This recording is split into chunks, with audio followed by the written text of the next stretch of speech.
Yeah, at 16, I moved to New York after graduating high school. I grew up in the Midwest of America. I moved to New York on a dance scholarship, studying dance and also pursuing a theater career. So I was having, loads of courses in acting, but in the meantime, I had a part-time job working for my uncle just to earn money in a fashion showroom that he owned at the time that was very successful in New York.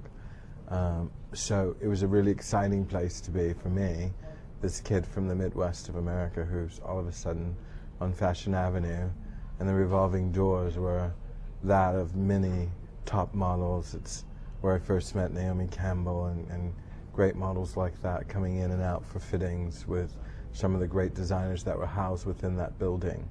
So it opened my eyes to the fact that I really loved fashion.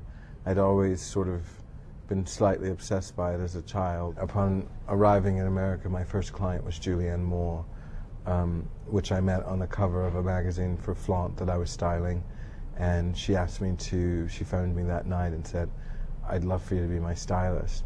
At that time, she was still pretty much an independent film actress and not as super well known as she is today.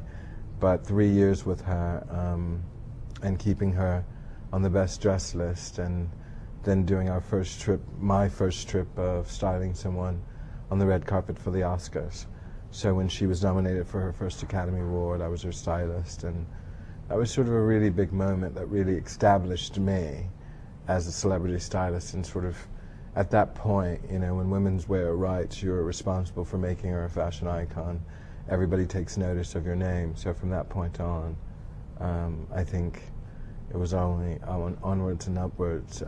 In the last 3 years, I've been Heidi Klum's stylist for 3 years. I've worked with Diane Lane, and I'm now currently Kate Beckinsale's stylist, and I've just finished all the award shows with her. When I lived here in London, I was fortunate to meet Karl Lagerfeld, and he was very, very supportive of my work, and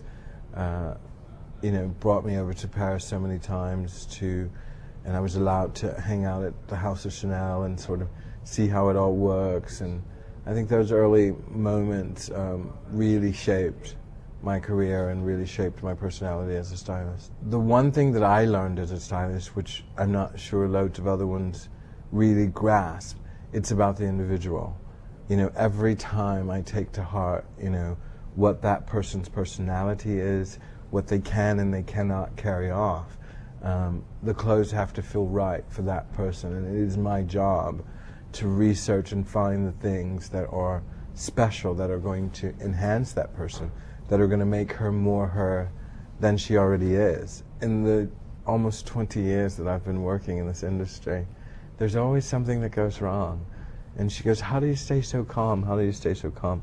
But I think that's what makes me maintain my sensibilities, because if you're crazy and you're stressed and you're pulling your hair out, you can't possibly be concerned with all the right things.